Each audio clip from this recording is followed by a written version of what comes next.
Ei, pessoal, hoje à noite vamos fazer uma viagem para muito, muito tempo atrás, para as colinas tranquilas de Belém, onde o vento sopra suave entre as árvores e o som de ovelhas ao longe embala o silêncio da noite. Você está ali deitado na grama, com o céu estrelado bem acima.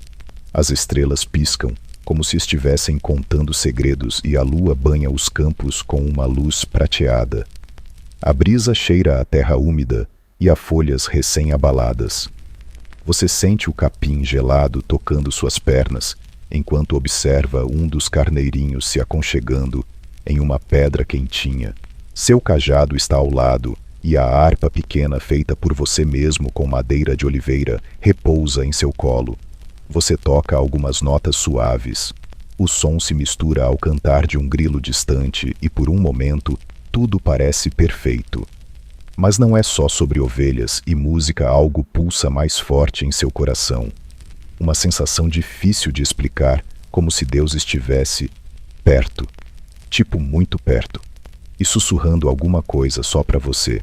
Lembre-se, não importa onde você esteja, o que esteja fazendo, ou qual seja a situação, sempre se lembre de Deus, porque Ele está sempre te observando e te protegendo em qualquer situação. Então, antes de dormir, não se esqueça de orar a Deus, para que tenha uma boa noite de sono, com lindos sonhos. Curta o vídeo e inscreva-se no canal, se você realmente gosta do que estou fazendo aqui. E me conta aqui nos comentários de onde você é e que horas são aí agora. Agora apague as luzes. Pode ligar o ventilador para ouvir o som suave da brisa. E vamos começar nossa jornada esta noite. Você é o filho mais novo de Jessé, um homem simples com mãos grossas de tanto trabalhar a terra. Ele tem 8 filhos e você é o último da fila. Ninguém dá muita bola para o que você diz. Seus irmãos mais velhos são fortes, altos e parecem ter sempre alguma tarefa importante. E você te deixam com as ovelhas, sozinho. Dias e noites vigiando bichos peludos que não sabem nem voltar pro redil, sem se perderem no caminho. Mas sabe de uma coisa, você até que gosta disso. As colinas são seu lugar favorito. Lá ninguém manda em você, ninguém te manda calar a boca. É só você, Deus e umas ovelhas bem atrapalhadas. Às vezes você acha que elas são como gente teimosas, esquecidas, mas preciosas mesmo assim.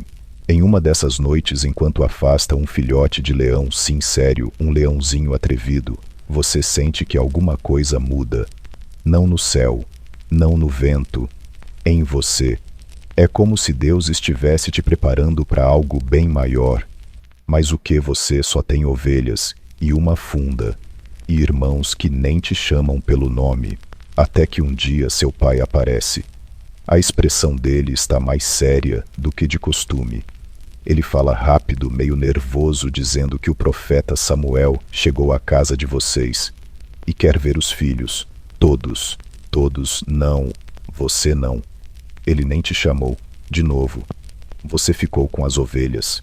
Lá no fundo você até esperava isso, né? Afinal, quando rola algo importante, você nunca é o escolhido. Mas algo estranho acontece.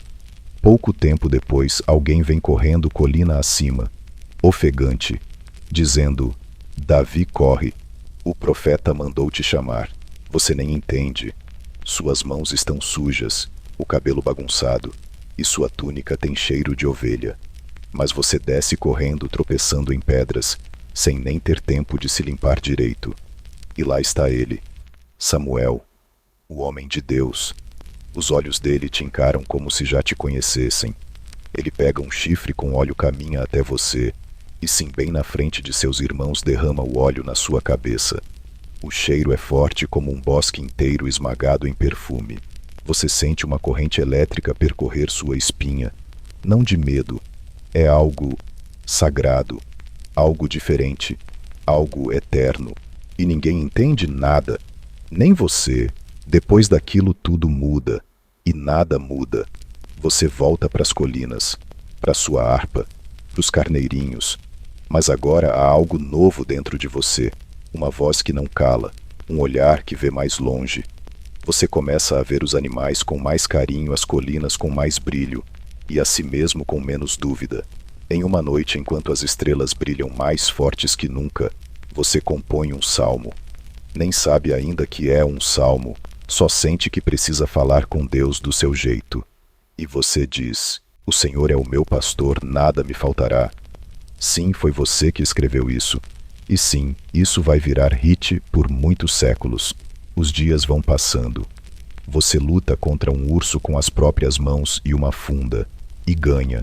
Seus músculos não são grandes, mas sua fé é. Porque sinceramente você sabe que não foi sua força que derrotou aquele urso, foi Deus. De novo, isso vira um padrão. Sempre que algo difícil acontece, você confia. Você ora. Você se lembra daquele óleo escorrendo pela testa e pensa: se Deus me escolheu, então Ele vai estar comigo até o fim. É Davi. Quer dizer você. Talvez o mundo ainda não saiba, mas uma coisa é certa: o Deus que te chamou no campo está preparando algo grande. E essa noite estrelada com cheiro de ovelha e música de harpa é só o começo. O som da harpa ainda ecoa entre as colinas quando você acorda com o grito do seu pai. Davi, anda, menino. Vem cá. Você se levanta, esfregando os olhos, ainda meio zonzo. As ovelhas estão tranquilas, e o céu já começa a clarear, com aquele tom alaranjado bonito que só aparece antes do sol nascer. Mas seu pai não está de bom humor. Ele fala algo sobre levar comida para os seus irmãos, pão-queijo e uns grãos secos. Eles estão na guerra, lembra, contra os filisteus. Sim, aqueles caras que vivem brigando com o povo de Israel. Você pega a cesta e começa a caminhada. A estrada é longa e cheia de poeira. Seus pés descalços sentem cada pedregulho. Mas você nem liga. Você até gosta dessas caminhadas. Dá tempo de cantar salmos, pensar na vida e observar formigas fazendo fila. Sim, você presta atenção nessas coisas. Quem mais pararia no meio do caminho para ver uma formiga carregando uma folha do seu tamanho? Quando você chega no acampamento, o clima está estranho. As tendas estão meio desarrumadas. Os soldados têm o olhar baixo. Um deles está afiando a espada, mas com cara de quem preferia estar em casa pescando. Você encontra seus irmãos e corre até eles animado. Mas a reação deles é... digamos que não é calorosa. O que você está fazendo aqui? Davi veio bisbilhotar. E as poucas ovelhas que você devia estar cuidando, hein? Aquele tom de deboche bate forte. Mas você respira fundo, porque você sabe que eles estão com medo. Só que não querem admitir. Você fica ali por perto, ouvindo as conversas. E é aí que ouve pela primeira vez o nome dele, Golias. E, meu amigo, só de ouvir o clima muda. Alguns soldados até tremem. Ele aparece todo dia lá no vale. Desafia a gente. Zomba do nosso Deus. E ninguém tem coragem de enfrentá-lo. Você vai até a beirada do acampamento e o vê. Lá embaixo, no meio do vale, está ele, Golias. E ele é enorme. Tipo assustadoramente grande. O cara parece um armário de guerra. Armadura pesada, escudo maior que uma porta, uma lança que parece um tronco de árvore, e a voz dele, quando ele grita, o som ecoa nas montanhas. Cada palavra dele parece uma martelada no coração de Israel. Mandem um homem para lutar comigo. Se ele vencer, nós seremos seus servos. Mas se eu vencer, vocês serão nossos escravos. E claro, ninguém responde. Você observa aquilo perplexo, não pela força dele, mas pelo silêncio de todos, pela covardia, pela forma como ele fala do Deus vivo como se fosse nada. Quem é esse incircunciso filisteu que ousa afrontar os exércitos do Deus vivo? Você solta isso sem nem pensar. E pronto, já era. Todos ao redor te encaram. Alguns riem, outros arregalam os olhos. Você tá maluco. Davi cala essa boca antes que ele escute. Mas você não cala. Algo te queima por dentro. Não é orgulho, é zelo, é fé. Você acredita com cada parte do seu corpo que Deus pode vencer aquele gigante. Aliás, você nem vê Golias como um problema. Para você, ele é só alto. Logo suas palavras chegam até o rei Saul. Você é levado até a tenda real. A atmosfera lá dentro é pesada. Saul está abatido, tenso, com olheiras profundas. Ele te olha de cima a baixo e diz: você é só um menino. Ele é guerreiro desde a juventude, mas você não recua. Olha nos olhos do rei e conta suas histórias. Eu cuidei das ovelhas do meu pai. Quando um leão ou um urso vinha levar uma delas, eu ia atrás, golpeava e resgatava. E se ele se virava contra mim, eu o matava. O Senhor que me livrou das garras do leão e do urso me livrará também das mãos desse filisteu. Silêncio. Saul não sabe o que responder. Por um momento ele vê algo em você, uma luz, uma coragem que ele mesmo já teve um dia, mas perdeu. Vai então e que o Senhor esteja contigo. Sim, ele deixou. O rei permitiu que você enfrentasse o gigante, mas, antes disso, ele tenta te ajudar. Vista minha armadura. A equipe real começa a te vestir. Peitoral, escudo, capacete, tudo brilha, mas não serve, literalmente. Fica pesado, desconfortável, estranho. Você mal consegue andar. Você agradece, tira tudo e pega o que realmente sabe usar, sua funda, e vai até o riacho. As pedras estão geladas. Você se agacha, sente a água entre os dedos e escolhe 5. 5 pedras lisas. Não porque você acha que vai errar 4 vezes, mas porque você respeita a batalha. Você coloca as pedras no seu alforje, ajusta a cinta da funda e respira fundo. O vale te espera, Golias te espera, e você não está tremendo, porque sinceramente você não vai sozinho. Você sente mais do que nunca que o mesmo Deus que esteve com você nos campos, nas noites frias e nos ataques de leões ainda está ali, e ele não falha. Você dá um passo, depois outro. O chão ressoa sob seus pés. Os olhos do exército estão sobre você, uns incrédulos, outros esperançosos, mas ninguém mais tem coragem de descer aquele vale. Só você e Deus. Você sente o calor do sol batendo forte na sua nuca enquanto desce o vale. Cada passo seu faz a poeira subir do chão seco. O couro da sua sandália range um pouco e a funda pendurada no seu cinto balança de leve. Lá do alto, os 2 exércitos estão em silêncio. O povo de Israel de um lado nem respira. Os filisteus do outro já começam a rir. E Golias está confuso. Ele te vê chegando, devagar, sem escudo, sem armadura, sem espada. Só você com uma bolsa no ombro e cara de quem acabou de sair da aula de música. Golias se aproxima a alguns passos. O chão parece tremer com o peso dele. Cada movimento da armadura emite um som metálico que ecoa no vale como o tilintar de correntes. O cara é um tanque humano. Ele te encara com nojo e solta um rugido de sarcasmo. Sou eu algum cão para que venhas a mim, com paus? Vem a mim e darei tua carne às aves do céu e aos animais do campo. Você continua andando. Calmamente. O vento bagunça seu cabelo e uma folha seca passa voando ao seu lado. Você para, respira fundo e responde alto para que todos ouçam. Você vem contra mim, com espada, lança e escudo, mas eu vou contra você, em nome do Senhor dos Exércitos, o Deus dos exércitos de Israel, a quem você afrontou. Silêncio. É como se o tempo parasse. Por um segundo Golias para de rir, e você se move. Rápido. Antes que qualquer um entenda o que está acontecendo, você já meteu a mão na bolsa, puxou uma pedra e colocou na funda com um movimento ágil. Gira 1, 2, 3 vezes. A pedra voa. O som é seco, como uma pancada de madeira no chão duro. Golias para. Um passo cambaleante. Outro. E então, tum, o gigante cai, reto, como uma árvore que acabou de ser cortada. A terra treme. Silêncio.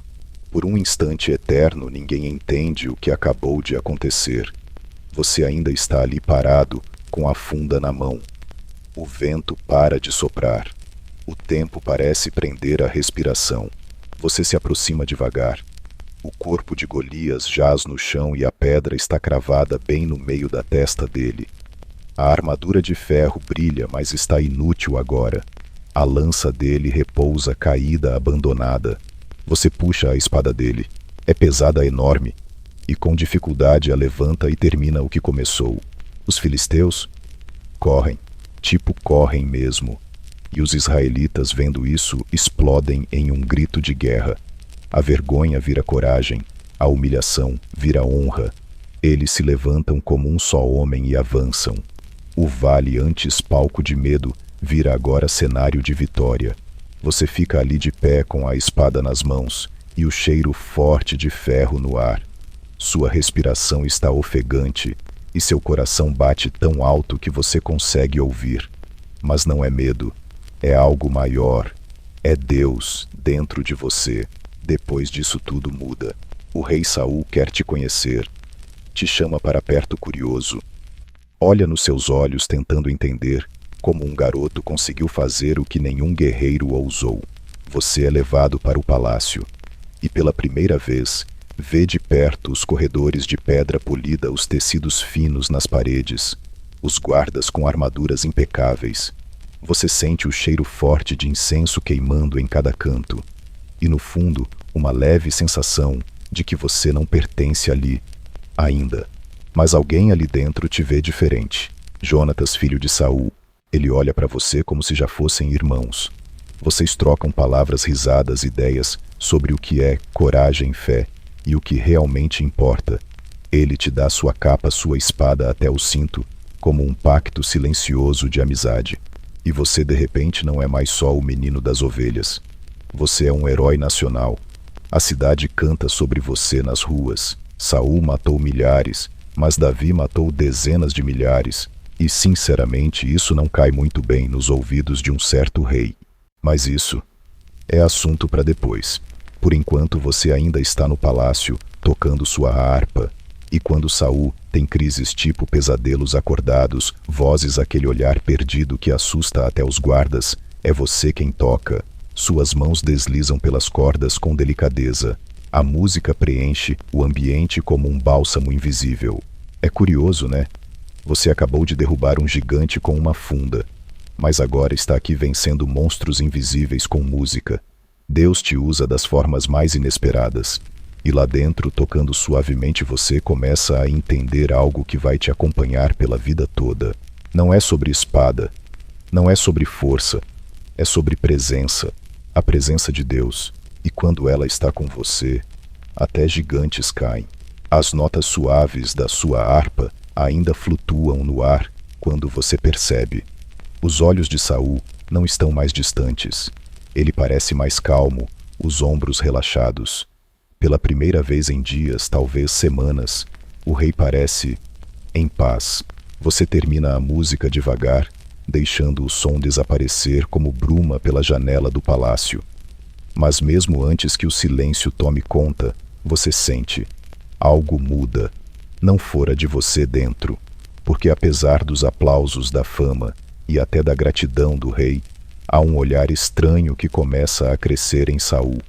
Um olhar que você já viu antes em animais feridos, o medo disfarçado de raiva. Os dias passam. Você é agora um soldado oficial, nomeado pelo próprio rei. Saul te envia para várias batalhas, e em todas, Deus te dá vitória. E quanto mais você vence, mais o povo canta. Davi matou dezenas de milhares. Você ouve isso ecoando pelas ruas, nos mercados, nos becos onde antes vendiam tâmaras e tecidos. As crianças imitam sua funda, com pedaços de corda.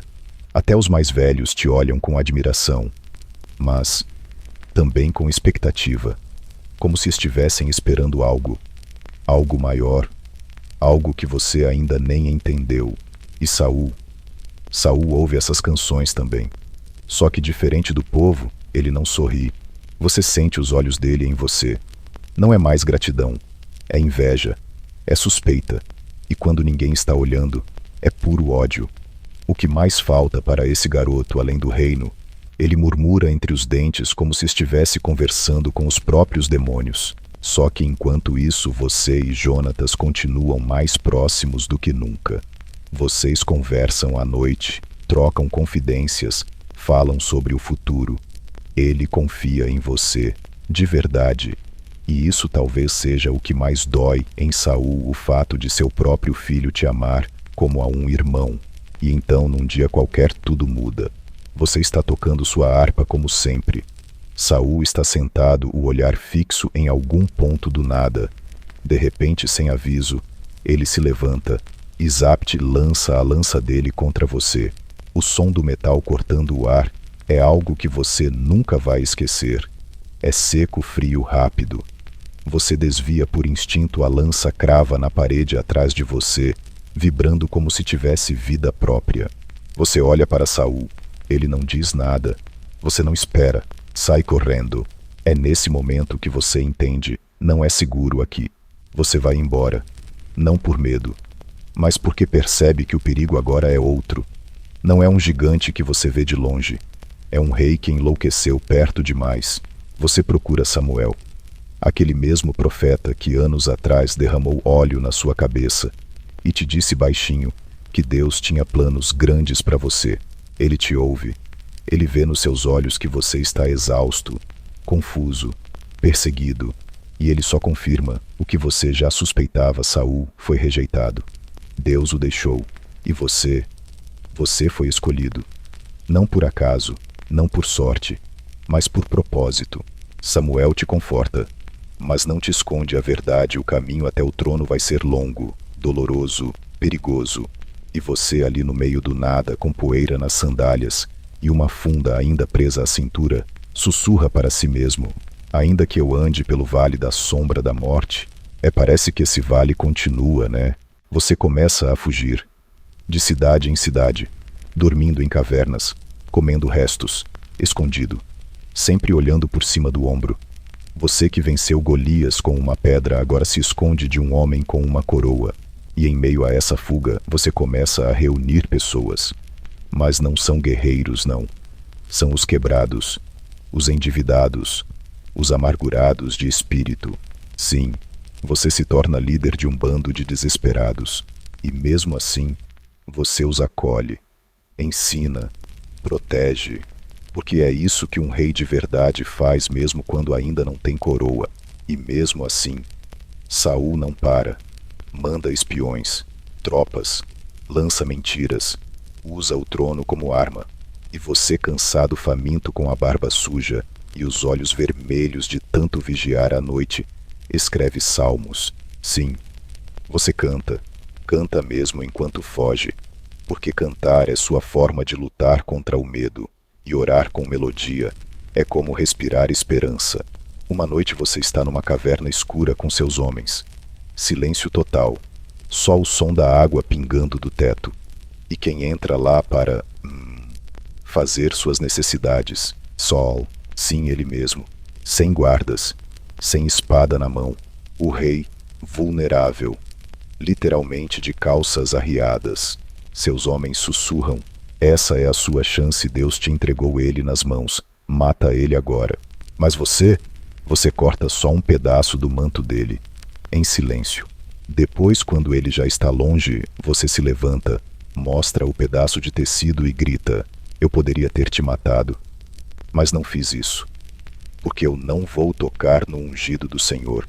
Mesmo sendo perseguido, traído, exilado, você ainda respeita. Você ainda confia que Deus vai resolver tudo, do jeito dele, no tempo dele. Você poderia ter terminado com tudo ali, mas você escolheu o caminho mais difícil, o da honra. E esse é o verdadeiro poder. Não a força para derrubar, mas a fé para esperar. A caverna ainda tem o cheiro forte de terra úmida e pele suada. Você observa o manto cortado nas suas mãos, e o pedaço de pano parece pesar mais que uma espada. Não pela matéria, mas pelo que ele representa.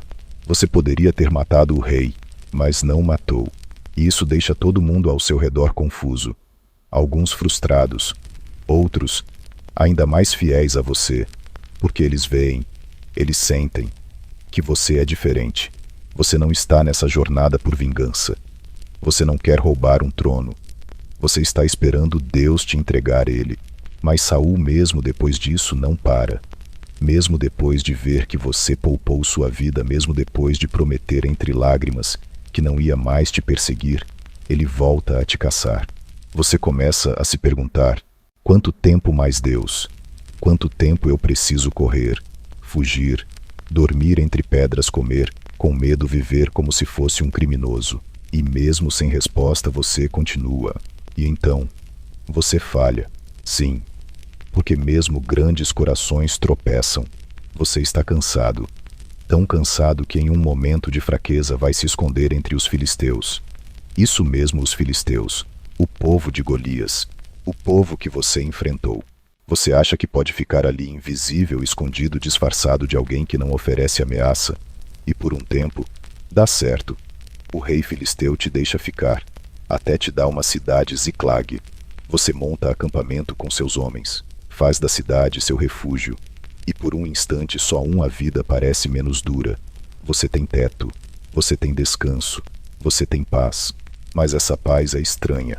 É como um cobertor quente num quarto cheio de fumaça. Você se sente coberto, mas não consegue respirar. Porque viver longe do seu propósito é exatamente assim. E então um dia os filisteus decidem guerrear contra Israel.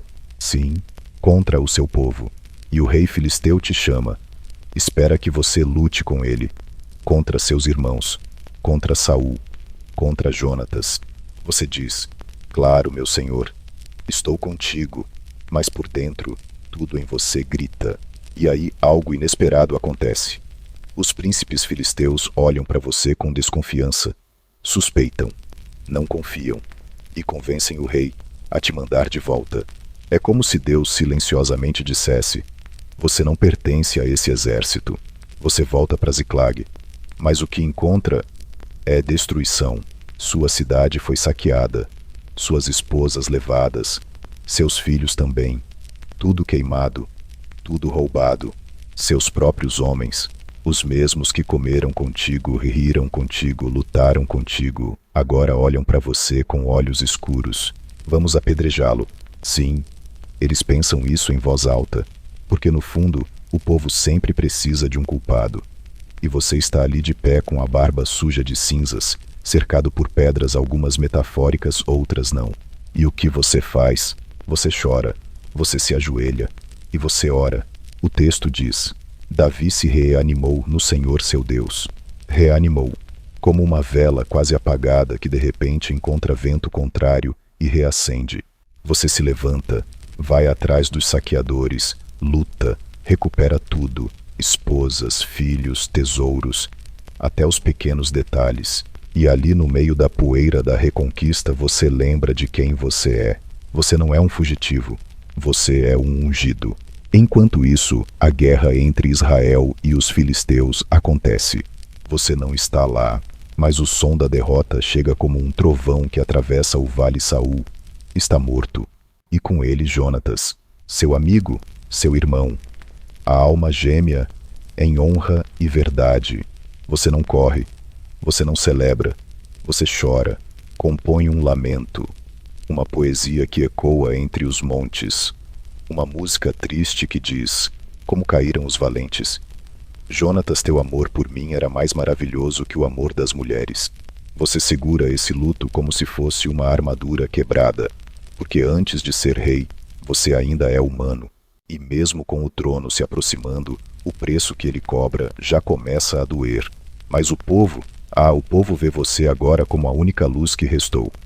Um mensageiro chega até você, trazendo a notícia da morte de Saul. Ele acha que vai ganhar um prêmio por isso. Você olha para ele e manda executá-lo. Você não temeu levantar a mão contra o ungido do Senhor. Mesmo morto, Saul ainda é honrado por você, porque sua honra não é por quem a pessoa é, mas por quem Deus disse que ela era. E agora o povo começa a te chamar. Primeiro a tribo de Judá, depois outras tribos vão se unindo. Você é ungido rei em Hebrom, mas o reino ainda está dividido. Por 7 anos e meio, você reina sobre parte de Israel, enquanto outro filho de Saul tenta governar o restante. Mas Deus vai unindo os corações. As tribos, os líderes, os soldados começam a ver, sentir, reconhecer. E então chega o dia. o dia em que todas as tribos se reúnem diante de Deus, diante de você, e declaram com uma só voz: Tu és osso do nosso osso, carne da nossa carne. O Senhor te ungiu rei sobre todo Israel. Você respira fundo. O caminho foi longo, muito mais do que qualquer canção pode contar. E agora, você é rei. Mas o que vem depois? Ainda tem muita coisa. A multidão diante de você silencia. O vento sopra levemente entre as tendas e palmeiras de Hebron. Você escuta os estandartes farfalhando, os soldados de pé, o povo em volta, e sente o peso invisível de algo que não é uma coroa de ouro. É responsabilidade. Você é rei agora, não só de Judá, mas de todo Israel, do norte ao sul. Cada tribo olha para você esperando direção, proteção, decisões. E você não quer só ser um rei qualquer. Você quer ser um rei segundo o coração de Deus. E é por isso que a primeira coisa que você faz é mudar a capital. Sim, Hebron foi boa, mas agora você quer um lugar mais forte, mais simbólico, mais estratégico. Você sobe com seu exército para uma cidade difícil. Uma fortaleza cercada por muros antigos e escudos arrogantes, Jerusalém. Os jebuseus que vivem lá riem da sua cara. Você invadir isso aqui, nem com cegos e aleijados, zombam eles do alto dos muros, cheios de confiança e sarcasmo. Mas você não responde com insultos. Você responde com ação. Seus homens encontram um túnel escondido, uma passagem secreta. Entram por ali, e antes que os jebuseus percebam, já estão dominados. Jerusalém agora é sua, mas não só sua. Você a chama de a cidade de Davi. É o começo de uma nova era. E sabe o que você faz logo depois? Você traz a Arca da Aliança de volta. A arca que representa a presença de Deus. Aquele mesmo Deus que te ungiu, que te guiou, que te livrou, que te sustentou. Você quer ele no centro de tudo. Só que nem tudo sai como esperado. Na primeira tentativa de transportar a arca, vocês colocam ela num carro novo puxado por bois. Um homem chamado Uzá vê a arca quase caindo, estica a mão para segurar e morre na hora. Você fica paralisado, assustado. Como pode algo tão santo ser tão perigoso? Você decide pausar tudo, esperar, refletir. A arca fica na casa de um homem chamado Obed-Edom, e em poucos dias a casa dele começa a prosperar como nunca. Então você entende. Não é sobre ritual bonito, é sobre respeito, obediência, santidade. Na segunda tentativa vocês fazem tudo conforme Deus mandou. Os levitas carregam a arca nos ombros. A cada 6 passos, você para tudo e sacrifica um animal. Sim, a cada 6 passos. É exagerado talvez, mas é reverência.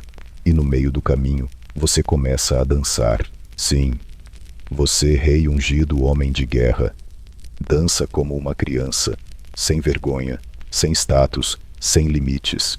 Você gira, pula, levanta as mãos, canta. O povo vibra junto. É como se a alma de Israel tivesse voltado a respirar. Mas nem todo mundo curte a vibe. Mical, sua esposa, aquela que é filha de Saul, vê você da janela. Ela não gosta do que vê. Que bela figura o rei fez hoje, hein? Parecendo um qualquer. Você olha para ela com suor na testa e poeira nas sandálias e responde: Foi diante do Senhor que eu dancei. E vou me humilhar ainda mais se for para glorificar o nome dele. Porque é isso. Você não está aqui para impressionar os nobres. Está aqui para agradar a Deus. E é nesse espírito que você começa a sonhar. Você pensa: eu moro num palácio, mas a arca do Senhor está numa tenda. Isso não parece certo. Eu vou construir uma casa para Deus, um templo. Você conta seu plano para o profeta Natã. E Natã de cara diz: vai, faz o que está no teu coração. Mas naquela noite Deus fala com Natã e diz algo que vira tudo de cabeça para baixo. Davi não vai construir minha casa. Eu vou construir a dele. Sim, Deus diz que você não vai ser o construtor do templo, porque você é homem de guerra, suas mãos estão marcadas por sangue, mas seu filho fará isso. Em vez disso, Deus promete te dar uma casa eterna, uma linhagem, um trono que nunca terá fim. E nesse momento você entende: o plano de Deus é sempre maior do que sua ambição. Você queria dar algo para Deus, mas Ele queria dar algo muito maior para você.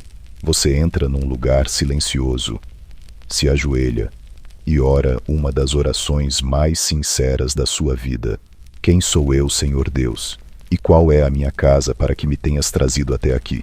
Você não está pedindo mais. Você só está reconhecendo, só está adorando. Porque às vezes a maior forma de fé não é pedir mais, é agradecer por já ter tanto. E então os anos passam. Você lidera com justiça, expande o reino, conquista inimigos, protege os fracos, honra os valentes. Mas mesmo com a cidade forte, com a arca no centro, com o trono firme, você ainda é humano, ainda tem desejos, fraquezas, e logo uma sombra vai atravessar sua história. Mas por enquanto, o sol ainda brilha sobre Jerusalém. E você é o homem segundo o coração de Deus. Você está em seu terraço. A brisa de Jerusalém sopra suave, a cidade inteira repousa sob seus pés. Lá no horizonte o céu começa a escurecer com aquele tom alaranjado que só aparece quando o dia cansado beija a noite. É hora em que os reis deveriam estar em guerra, mas você não está. Você ficou. Você, o mesmo que um dia correu por cavernas, que dançou diante da arca, que conquistou o impossível, hoje decidiu ficar em casa. E é aí que tudo começa, porque o pecado nunca aparece com gritos. Ele vem suave, descalço, como o som de água escorrendo em silêncio. Você olha e vê uma mulher tomando banho. Ela não te vê, mas você vê e continua olhando. Seu nome é Batseba. Você pergunta quem ela é. Alguém responde: é esposa de Urias, o hitita, um dos seus soldados, um dos valentes. Mas mesmo sabendo, você manda chamá-la. E ela vem, e naquela noite você a toma para si. Você, o rei. Ela volta para casa. Dias depois, uma mensagem chega: estou grávida. E o chão treme debaixo dos seus pés. Agora você precisa esconder, apagar, disfarçar. Você manda buscar Urias da guerra. Faz ele voltar para casa. Tenta convencer ele a dormir com a esposa, para fingir que o filho é dele. Mas Urias... Urias tem honra. Ele dorme na porta do palácio. Meus companheiros estão no campo de batalha. Como posso eu me deitar com minha mulher? Você insiste. Embebeda ele. Mas ele não cede. E aí, você faz algo que nem você acredita. Você escreve uma carta com as instruções exatas para colocá-lo na frente da batalha, no lugar mais perigoso, e quando a luta apertar, para que todos recuem. Sim, você manda matar Urias. E sabe o pior? A carta. Você a entrega nas mãos do próprio Urias.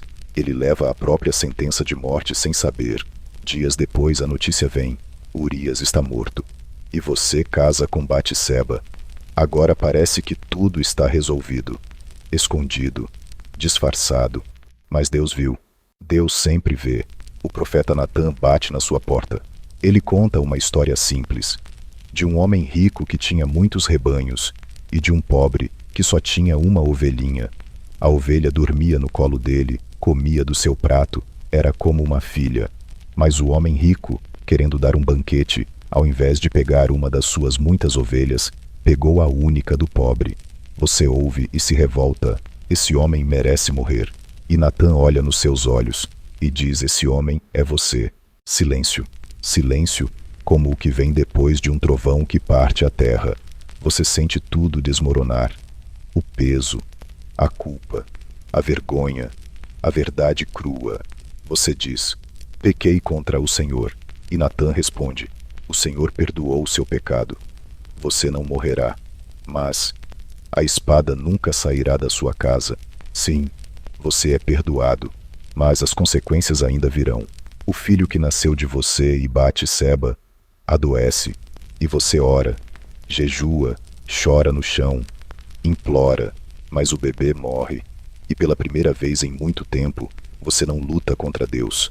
Você se levanta, lava o rosto, troca as roupas, vai até o templo e adora. Sai, adora, porque você sabe, mesmo quando tudo cai, Deus continua sendo Deus. E o tempo passa, e Deus abençoa vocês com outro filho, um menino com olhos vivos e nome de paz, Salomão. Deus o ama tanto que até lhe dá um segundo nome através do profeta Jedidias, amado do Senhor. E você começa a sentir que mesmo depois da queda, Deus ainda está construindo algo bom, algo redentor. Mas a espada ainda está na sua casa. Seu filho mais velho, Amnon, comete um ato terrível. Ele violenta sua própria meia-irmã Tamar. Você fica furioso, mas não age. Seu outro filho, Absalão, irmão de Tamar, espera justiça, mas ela não vem. E então ele decide fazer justiça com as próprias mãos. Mata Amnon. Depois foge, e sua família, antes cheia de promessas, agora é marcada por tragédias. Você sente o peso dos seus erros se refletindo nos filhos. E ainda assim, você os ama. Anos depois, Absalão volta.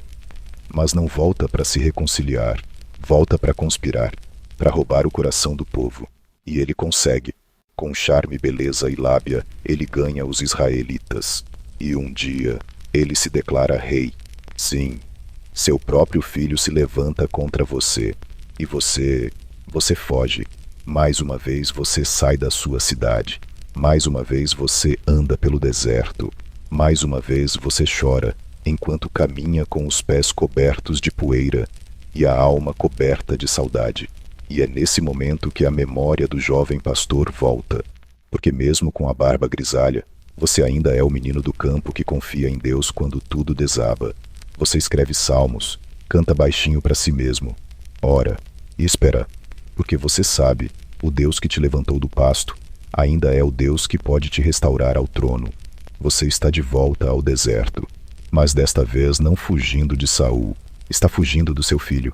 Absalão tomou Jerusalém, usou charme, política, estratégia, e agora está lá sentado no trono que você construiu, andando pelos corredores do seu palácio, dormindo na cama onde você deveria estar. E você caminha de cabeça baixa com os poucos que ficaram leais a você, homens valentes, sacerdotes, Zadok e Abiatar. Até os levitas vêm com a arca, mas você olha para a arca da aliança e diz: levem ela de volta. Se o Senhor quiser, ele me fará voltar para vê-la outra vez. Mas se não quiser, que ele faça comigo o que achar melhor. É uma das declarações mais puras que você já fez.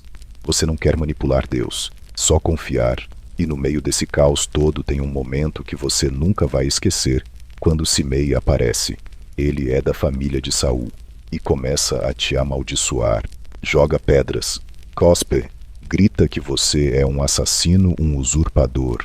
Um dos seus soldados pergunta: quer que eu vá cortar a cabeça dele? E você responde: não. Talvez o Senhor tenha mandado ele me amaldiçoar. Quem sou eu para dizer o contrário? Você aceita a humilhação como um homem que entende o peso da própria história, mas mesmo com o coração quebrado, você continua liderando. Porque tem um problema maior vindo pela frente. Absalão. Ele está com os exércitos. E você sabe que mais cedo ou mais tarde vai haver guerra. Você organiza seus homens, divide em grupos, escolhe generais, dá ordens. Mas antes da batalha você diz: sejam gentis com o jovem Absalão. Por amor a mim. Você não quer vingança. Você quer reconciliação.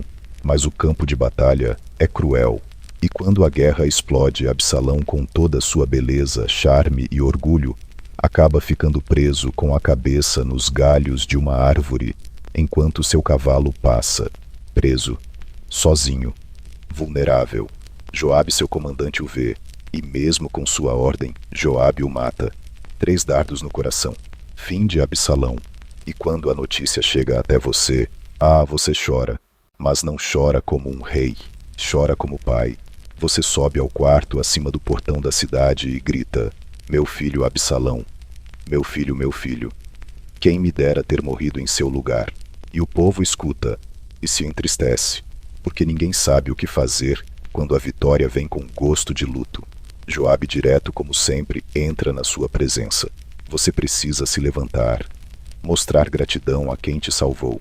Se continuar assim, vai perder até os que ainda te amam. Você respira fundo, limpa o rosto, desce e retoma seu lugar. O povo começa a voltar o coração para você. As tribos discutem, se questionam. Devemos trazer Davi de volta, e então devagar a reconciliação começa. Você cruza o rio Jordão novamente, mas agora como alguém que foi quebrado e restaurado.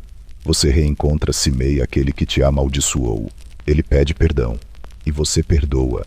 Você reencontra Mefibosete, o filho de Jonatas, e descobre que ele ficou fiel o tempo todo, e você o honra. Mas a paz é frágil. O povo de Israel e o povo de Judá começam a discutir. Rivalidades antigas voltam à tona. Há tensão, rumores, sussurros de rebelião. E no meio disso tudo você percebe: governar é mais do que vencer guerras. É acalmar corações. Você continua reinando, mas os anos passam. Os cabelos embranquecem. As mãos tremem um pouco. Os olhos já não enxergam como antes. E é aí que uma sombra antiga reaparece. Você decide fazer algo que Deus nunca mandou: um censo. Sim, contar o número dos seus soldados. Só para saber, só para se sentir seguro. Mesmo Joabe, aquele que sempre foi duro, tenta te impedir. Porque, meu rei, não confie nos números, confie em Deus. Mas você insiste, e o censo acontece. E quando acaba, você sente na alma que errou. Você ora, confessa, implora por misericórdia. E Deus te dá 3 opções como castigo. Você escolhe cair nas mãos de Deus, não dos homens. E uma praga vem sobre Israel. Milhares morrem, até que o anjo do Senhor chega a Jerusalém, com a espada levantada. Mas aí, Deus se compadece, e para tudo. E no lugar onde o anjo para você vai, é uma eira, um campo de malhar trigo de um homem chamado Araúna. Você quer construir um altar ali. Araúna diz: toma o campo, de graça. Mas você responde: não oferecerei ao Senhor algo que não me custe nada. Você compra o lugar, e ali no coração da cidade constrói um altar, e oferece sacrifícios. E o Senhor responde com fogo do céu, e a praga para. Naquele exato lugar, um dia seu filho construirá o templo, mas por enquanto é só um altar, só terra, e sangue, e arrependimento. Você olha para trás, para a jornada, para as escolhas, para as cicatrizes, e percebe mesmo nos seus piores momentos, Deus nunca te abandonou. E agora seu coração começa a descansar. Você já não é o guerreiro jovem de antes, mas você ainda é o homem segundo o coração de Deus. E seu legado está apenas começando. Você está no terraço outra vez, mas agora não como antes. Não é para olhar o que não devia, nem para planejar o que não pode controlar. Agora você só observa o céu, as estrelas, a cidade que por décadas cresceu ao seu redor. Jerusalém respira como um filho que finalmente dorme depois de chorar muito. E você envelheceu, mas ainda tem sonhos. E um em especial te persegue dia e noite: construir uma casa para Deus. Você se lembra da tenda, da arca da aliança em cortinas, do som dos levitas, do cheiro dos sacrifícios no deserto, e pensa: como posso morar em um palácio de cedro, enquanto a arca de Deus está numa tenda? Então, com o coração pulsando, você chama o profeta Natã e diz seu plano. Natã sorri. Parece certo, parece bonito. Ele te encoraja. Mas naquela mesma noite, Deus fala com Natã: diga a Davi, você não construirá uma casa para mim, porque você é homem de guerra, derramou muito sangue. E Natã volta até você no dia seguinte. Você ouve, em silêncio. Deus diz que você não construirá o templo, mas que seu filho o fará. E mais que Deus é quem vai construir uma casa para você, uma linhagem, um trono eterno. E você se senta, sozinho, entra na tenda onde está a arca, e ora: quem sou eu, Senhor Deus? E o que é a minha casa, para que me tenhas trazido até aqui? Você não se revolta. Você adora. Aceita que às vezes os sonhos que a gente planta são colhidos por outros. E aí começa a preparar tudo para o futuro templo. Você junta ouro, prata, madeira, pedras preciosas, Organiza os turnos dos sacerdotes, dos levitas, dos músicos. Tudo. Você pode não ser o construtor, mas será o fundamento. E no meio disso tudo, há uma decisão difícil a tomar: quem será o próximo rei? Você tem muitos filhos ainda vivos, alguns ambiciosos demais, mas o coração de Deus escolheu Salomão, filho de Batseba. Sim, daquela história, sim, daquela dor, Deus pegou as cinzas do seu maior erro e fez brotar a promessa mais linda. E você chama Salomão, olha nos olhos dele, coloca as mãos sobre seus ombros e diz: meu filho, seja forte e corajoso. Faça a obra. O Senhor estará contigo. Não tenha medo, nem desanime. Você passa a coroa, a autoridade, o futuro. Mas claro, nem todos aceitam. Adonias, um de seus outros filhos, se declara rei por conta própria. Junta seguidores. Monta uma cerimônia como se o trono já fosse dele. Mas Batseba esperta e o profeta Natã fiel te alertam a tempo. E você age rápido. Ordena que Salomão seja coroado imediatamente. Ele é colocado sobre sua própria mula, símbolo real, e desce até Gion, onde é ungido por Zadok. As trombetas soam. O povo grita: viva o rei Salomão! E de repente, o trono está seguro. Adonias ouve tudo no meio da festa dele e entra em pânico. Ele corre até o altar, agarra os chifres implorando misericórdia. Salomão o poupa.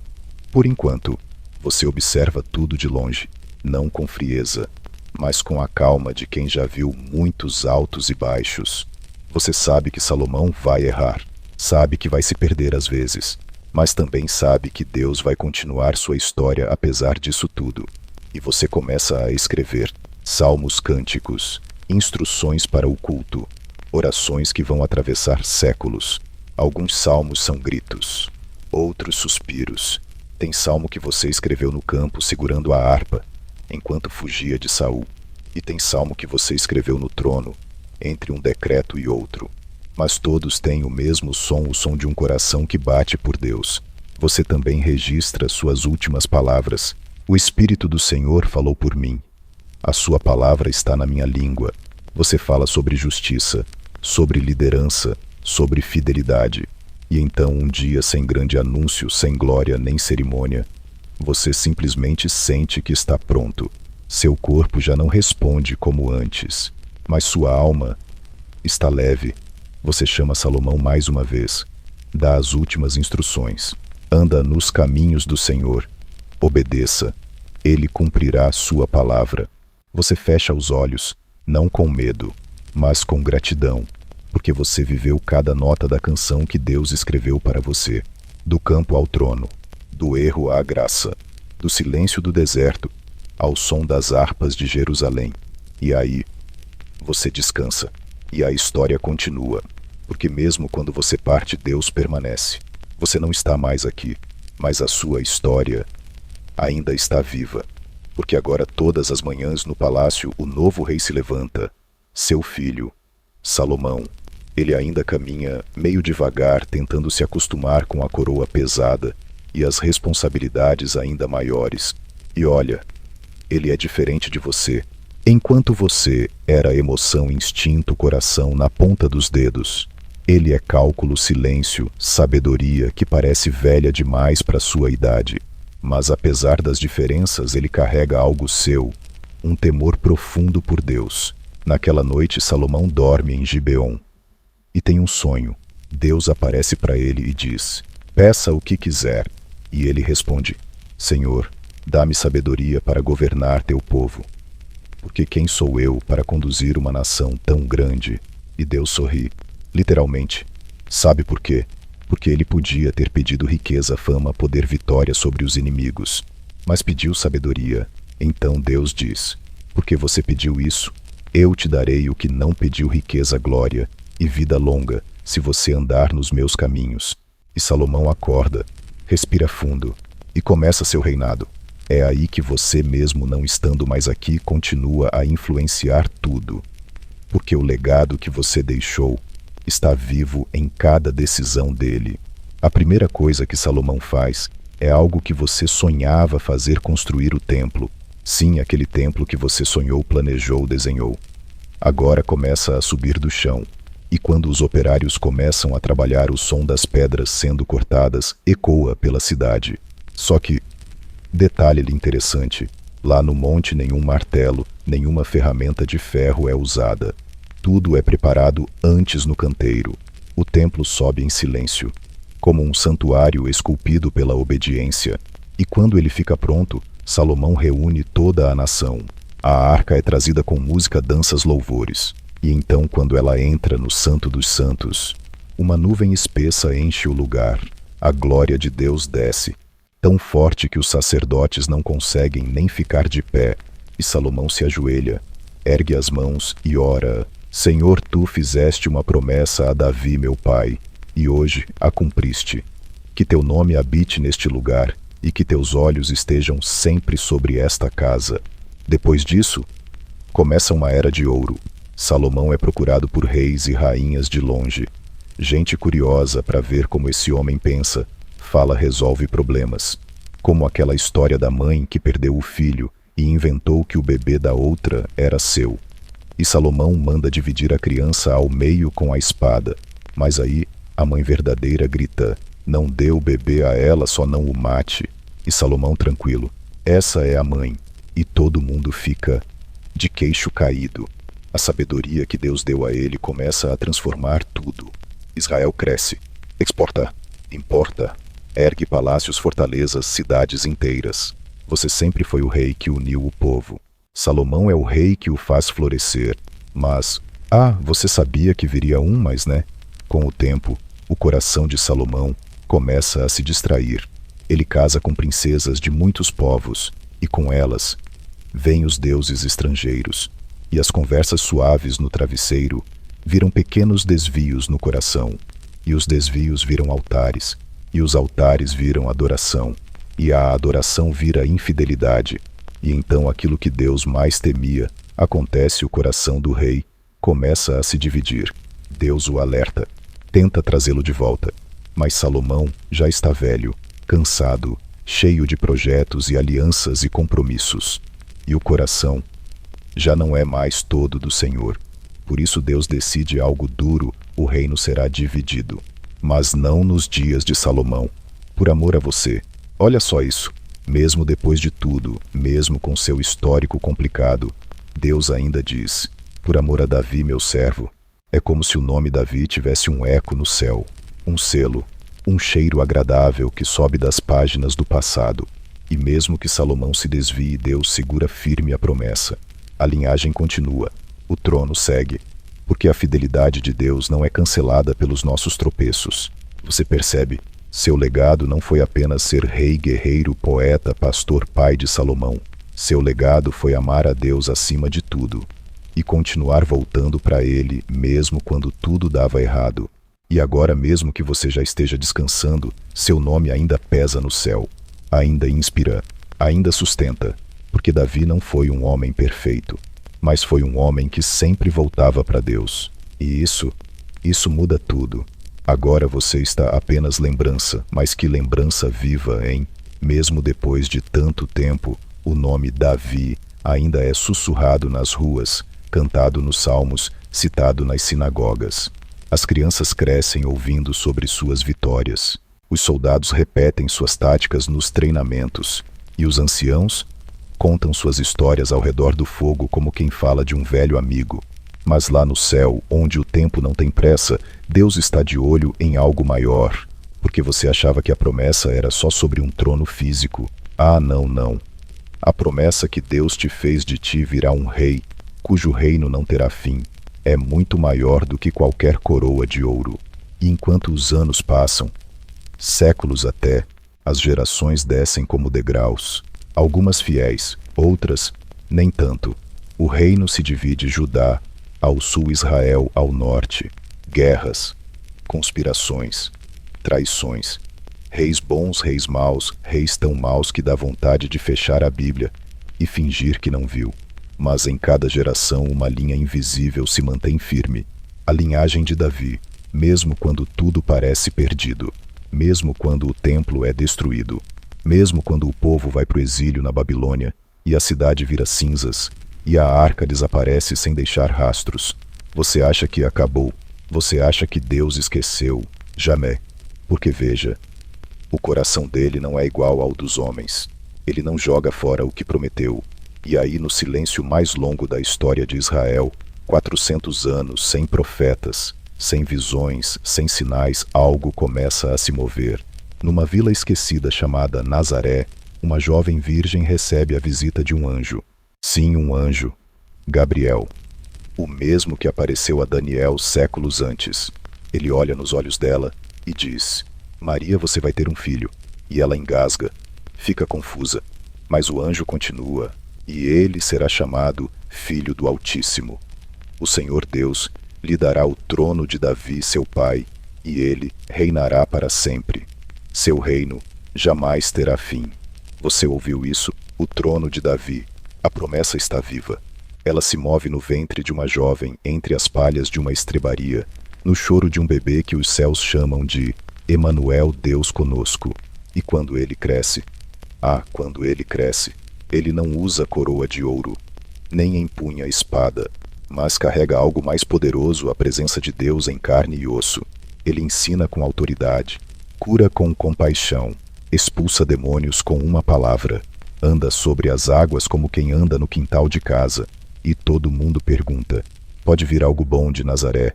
Ele não é apenas o filho do carpinteiro, mas ele não é descendente de Davi. Ah, sim, é, na genealogia de José. E no sangue de Maria, nas duas linhagens. Porque quando Deus promete algo, ele faz questão de cumpri-lo com detalhes, caprichos, costuras finas. E Jesus é o rei prometido. Mas veja só o que acontece. Em vez de subir um trono, ele sobe uma cruz. Em vez de ser coroado com ouro, colocam-lhe uma coroa de espinhos. E ali naquele monte, enquanto o céu escurece e a terra treme, parece que tudo se perdeu de novo. Mas você já conhece esse sentimento, né? Você também teve momentos em que tudo parecia perdido. E foi aí que Deus virou a história. E é isso que ele faz agora. Porque aquela cruz é o trono. Aqueles cravos são os decretos do amor. Aquela morte é a vitória. E 3 dias depois, ele ressuscita. E os céus se abrem de novo. E agora não é só Jerusalém que canta. É o mundo todo.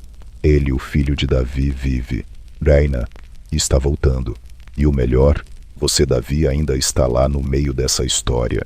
Cada vez que alguém chama Jesus de filho de Davi, você é lembrado. Não por causa das guerras, nem das canções, nem da harpa, mas porque no fundo você foi o homem que mais compreendeu o que Deus quer de todos nós. Um coração totalmente entregue.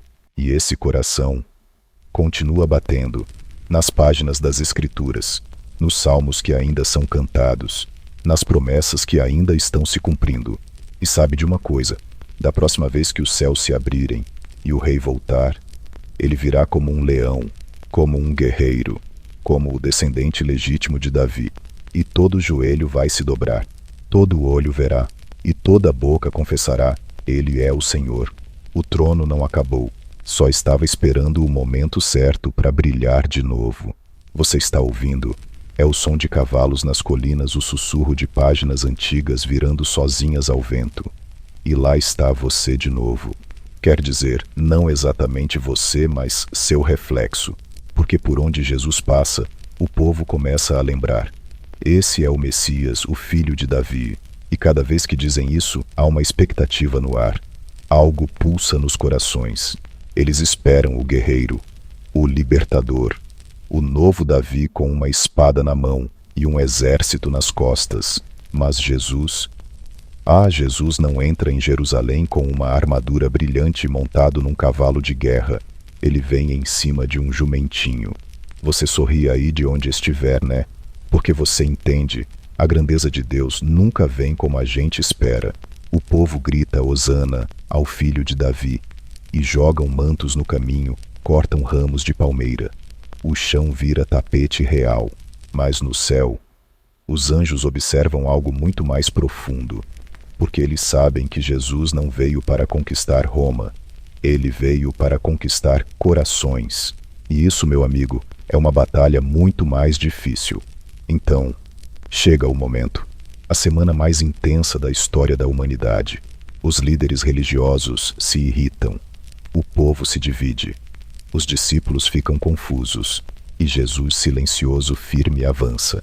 Ele entra no templo, aquele mesmo templo que Salomão construiu, e limpa tudo. Vira as mesas e expulsa os cambistas e diz: minha casa será chamada casa de oração, mas vocês a transformaram em covil de ladrões. E o povo fica em choque, mas os doentes vêm correndo, os cegos veem, os coxos andam, e de novo as crianças fazem coro nos pátios. Hosana ao filho de Davi.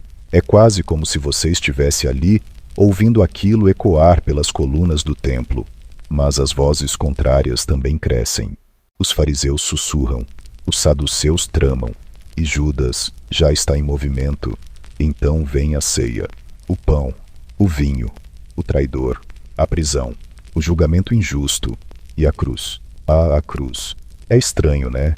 Você passou a vida vencendo gigantes, derrotando exércitos, fugindo de inimigos, e agora vê seu descendente, o Messias prometido, completamente vulnerável, pregado num pedaço de madeira, ridicularizado, sangrando, moribundo, e no alto da cruz, uma placa: Jesus de Nazaré, Rei dos Judeus, em 3 idiomas. É como se o mundo inteiro precisasse saber: o rei está aqui. E mesmo ali pendurado, ele ouve a voz de um ladrão ao lado: Jesus, lembra-te de mim, quando entrares no teu reino. E Jesus, com o fôlego fraco, responde: hoje mesmo estarás comigo no paraíso. O céu escurece, a terra treme, o véu do templo, sim, aquele que separava o povo da presença de Deus, rasga de alto a baixo. É como se o próprio Pai dissesse: chega, acabou, agora todos podem entrar. E então, silêncio. Ele morre, mas você já sabe, a história não termina aqui, porque o mesmo Deus que tirou você de cavernas e vales e fez você sentar no trono de Israel, agora está prestes a fazer algo ainda maior. No terceiro dia, a pedra do sepulcro rola. O túmulo está vazio. Ele venceu. Ele vive. E o que começou com o pastorzinho do campo, agora explode em todas as direções. Os discípulos vão ao mundo. Eles contam tudo. Os milagres, a cruz, a ressurreição, o reino que não pode ser destruído. E sabe qual é o argumento que eles mais usam para provar que Jesus é o Messias? Ele é da linhagem de Davi. Sim, isso mesmo. Séculos depois da sua morte, seu nome ainda é chave, ainda é senha, ainda é raiz da promessa. Pedro prega no dia de Pentecostes e diz: Davi morreu e foi sepultado, mas sabia que Deus lhe jurara que do fruto do seu corpo levantaria o Cristo. Paulo, em suas cartas, repete: Jesus, descendente de Davi, segundo a carne, declarado Filho de Deus, com poder pela ressurreição. E João, no Apocalipse, ouve o próprio Jesus dizer: eu sou a raiz e a geração de Davi, a brilhante estrela da manhã. Você está entendendo? Lá na eternidade, seu nome ainda está na boca do rei. Não por orgulho, mas porque Deus cumpre promessas. E quando ele diz que vai levantar alguém do seu trono, ele faz isso, mesmo que leve 1000 anos, mesmo que o mundo inteiro mude, mesmo que pareça improvável. Deus é fiel. Você sabe disso. Você viveu isso. E agora, você faz parte disso. Você está em silêncio agora, mas sua história fala. Fala por meio de cada salmo cantado nas igrejas, cada linha do Novo Testamento, onde seu nome aparece como ponto de partida. Você, Davi, foi muito mais que um guerreiro. Foi o molde, o protótipo, o prenúncio do rei que viria. E agora que Jesus reina, o eco da sua vida continua reverberando, porque o reino dele não é só sobre autoridade, é sobre corações transformados. E isso sempre foi o centro da sua história. Veja só o que acontece depois da ressurreição. Jesus aparece aos discípulos, come pão com eles, anda com eles no caminho de Emaús, fala com Pedro à beira-mar, sopra sobre eles o Espírito, e depois sobe aos céus. Mas ele não os deixa órfãos. Não. Alguns dias depois, o Espírito Santo desce como fogo, e o mundo muda. De novo, a base da mensagem é clara. Jesus é o Rei, o descendente de Davi, o cumprimento da promessa. e aqueles discípulos medrosos se tornam ousados. Pedro, pescador nervosinho, vira líder de multidões. Paulo, perseguidor impiedoso, vira missionário incansável. Tiago, João, Estevão. Todos eles espalham a notícia: o reino chegou. E o mais bonito, esse reino não é limitado por fronteiras, nem por templos, nem por nacionalidades. Ele entra na casa dos romanos, atravessa o deserto até a Etiópia, chega às ilhas aos confins da terra, e sempre com uma mensagem clara: Jesus é o Cristo, o filho de Davi. Alguns judeus rejeitam, outros creem. Os gentios, então, abraçam com fervor. O reino cresce, mas junto vem a perseguição. Os imperadores de Roma não gostam de concorrência.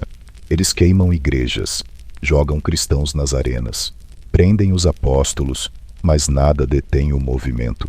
E aí, num desses momentos de revelação, João, o discípulo amado, é levado em espírito. E ele vê algo imenso. O trono, o livro selado, o choro de todos porque ninguém pode abrir aquele livro. Mas então, surge alguém, um cordeiro como morto, e ao mesmo tempo, um leão da tribo de Judá, e é anunciado com voz potente: não chores, eis aqui o leão da tribo de Judá, a raiz de Davi, que venceu para abrir o livro e desatar seus selos. É como se todo o céu ficasse em pé. Ali está ele, o Filho do Homem, o Filho de Deus, o Filho de Davi. E ele toma o livro, e o céu explode em adoração. Digno és de tomar o livro, porque foste morto, e com teu sangue compraste para Deus homens de toda tribo, língua, povo e nação. E você, Davi, lá no meio de tudo isso assiste. O pastorzinho, o fugitivo, o rei, o adorador, a peça-chave num plano eterno que você jamais poderia imaginar.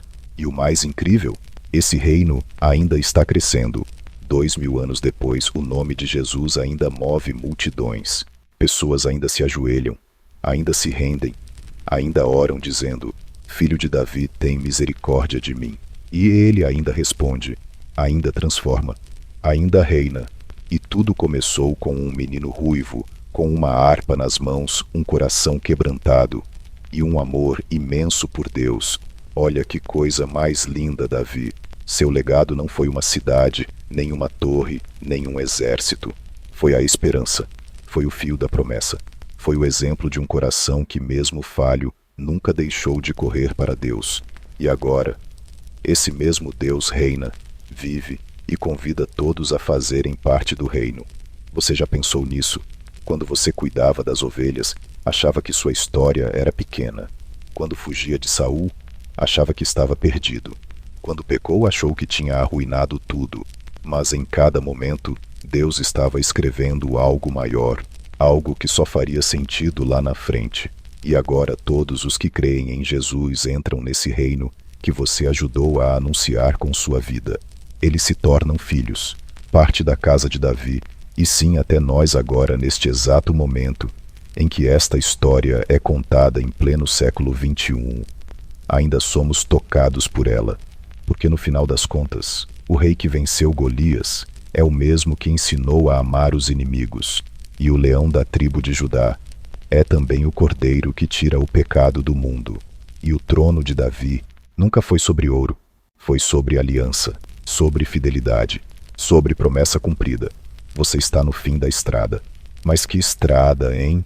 Olha só para trás. Foram vales escuros, montes altos, noites de choro, vitórias épicas, derrotas amargas e canções escritas com lágrimas e sangue.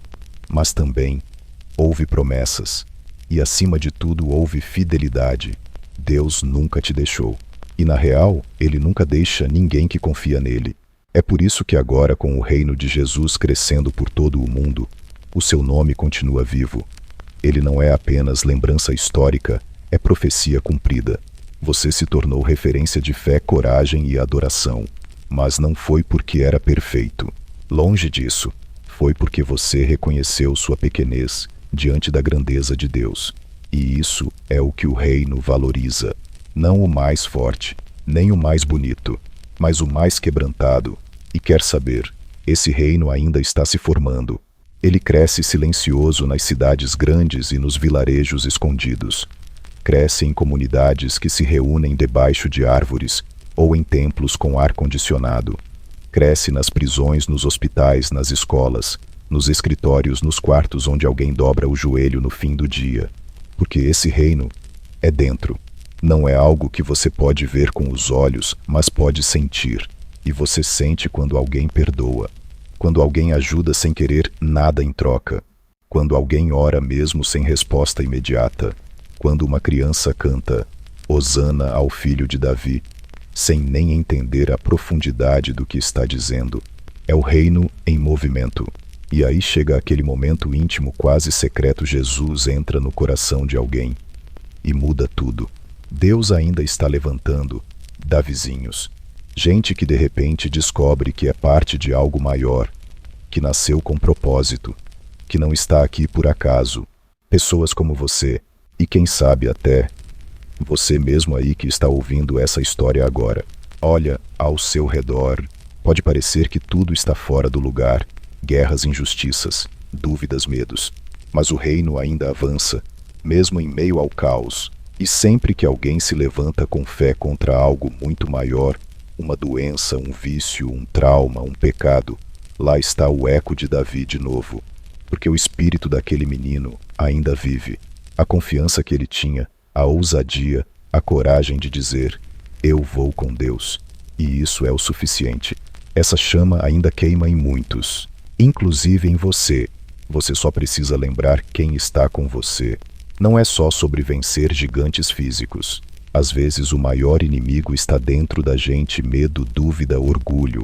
Mas Deus te chama para algo além disso, algo eterno. O reino de Jesus, o filho de Davi, continua chamando pessoas comuns para viverem histórias extraordinárias. E essas histórias não acabam aqui, não mesmo. Lembra quando você pensava que a vida era só pastorear ovelhas? Pois é, Deus estava só começando. E agora com Jesus a história se tornou infinita.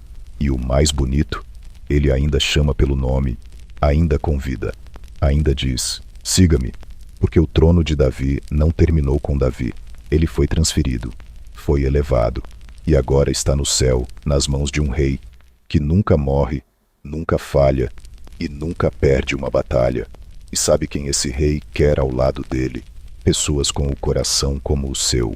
Pessoas que choram, erram, aprendem, caem, levantam e continuam acreditando. Então, se você às vezes se sente pequeno, incapaz ou esquecido, lembre-se de Davi e lembre-se de Jesus. Eles mostram que com Deus o improvável é só o começo. A história continua. Você faz parte dela, e mesmo que o mundo não te veja, o céu te conhece pelo nome. E o rei, o verdadeiro rei, nunca se esquece dos seus. Você está num lugar de descanso agora. A brisa é suave. O som do vento parece uma canção antiga daquelas que você ouvia enquanto olhava as estrelas em Belém. Você sorri, porque tudo faz sentido. O início, o meio, até os momentos mais difíceis, cada parte da sua história encaixa perfeitamente no grande plano de Deus. E você, Davi, entendeu isso melhor do que ninguém. Deus escolhe corações, não aparências. Propósitos, não posições. Verdade, não perfeição. A jornada do reino não terminou com a sua morte. Ela continuou em Jesus, o Messias, prometido, o Filho do Deus vivo, o descendente direto da sua linhagem, aquele que cumpriu tudo. E agora esse reino é eterno. Ele não é ameaçado por impérios, eleições ou reis terrenos. Ele não se abala com crises. Não depende de aprovação. Ele está firme, porque é sustentado pelo próprio Deus. E todos que creem em Jesus entram nesse reino, sim, até quem está ouvindo agora no escuro do quarto, enrolado no cobertor, só com a luz do celular acesa e o coração um pouco apertado. Você também é convidado. Para quê? Para viver com ousadia? Para acreditar mesmo quando parece impossível? Para levantar todos os dias, sabendo que existe um propósito mesmo que você ainda não entenda qual é? Para seguir o filho de Davi, o verdadeiro rei, com tudo o que você tem. E para nunca esquecer, você tem valor, você tem um chamado, você faz parte de uma promessa que começou no campo com um menino ruivo tocando harpa e chegou até o céu, onde o leão e o cordeiro reinam juntos. E olha que lindo! No final da Bíblia, quando tudo se fecha, quando João vê o novo céu e a nova terra, a cidade santa, a nova Jerusalém, ali está a voz de Jesus dizendo: Eu sou a raiz e a geração de Davi, a brilhante estrela da manhã. Ou seja, ele é o começo e o fim, a origem e o cumprimento, o herdeiro e o rei. E isso fecha o ciclo. Porque o reino que você esperava, aquele de justiça, paz, alegria, amor e presença de Deus, chegou. E ainda está chegando. E um dia todos nós veremos com os próprios olhos. Davi, a tua história continua em cada vida que se rende ao Filho. Você lançou a semente. Jesus fez crescer. E agora o Espírito Santo espalha por toda a terra. Essa é a verdadeira vitória. Mais poderosa que uma funda contra um gigante. Mais forte que exércitos. Mais eterna que qualquer trono humano. Essa é a herança do reino de Deus. E ela está aberta para todos que quiserem entrar. Então, se você está ouvindo isso agora, entenda, sua vida tem um papel nesse reino. Mesmo que pequena aos olhos do mundo, ela é gigante diante de Deus. Porque o que Ele mais ama é um coração disposto. E isso você já entendeu desde o começo. Agora é hora de descansar. Mas lembre-se, o reino ainda avança mesmo enquanto você dorme. E amanhã, quando o sol nascer, ele continuará firme. Porque Jesus vive e reina para sempre. Agora, respira fundo. Sinta o silêncio ao seu redor. A luz está baixa, o ventilador sopra um ar fresquinho. E seu coração está mais leve. Você caminhou comigo por toda essa jornada, desde os campos de Belém até o trono eterno no céu. Foram batalhas, encontros, lágrimas, canções e, acima de tudo, fé. E agora, com os olhos quase fechando, quero que você leve isso com você. Você é visto. Você é amado. Você é parte do plano de Deus. Não importa o que tenha acontecido hoje, se foi um dia bom ou difícil, se você se sentiu sozinho ou cercado de gente, Deus esteve com você o tempo todo. E Ele continua aí bem pertinho. Você pode descansar, de verdade, porque o Rei está no trono. E se Ele cuida de tudo, você pode dormir em paz. Então, antes de dormir, não se esqueça de orar a Deus para que tenha uma boa noite de sono com lindos sonhos. Curta o vídeo e inscreva-se no canal, se você realmente gosta do que estou fazendo aqui. E comenta aí embaixo de onde você é e que horas são aí agora. Eu amo saber. Agora apague as luzes, pode ligar o ventilador para ouvir o som suave da brisa. E vamos terminar nossa jornada esta noite.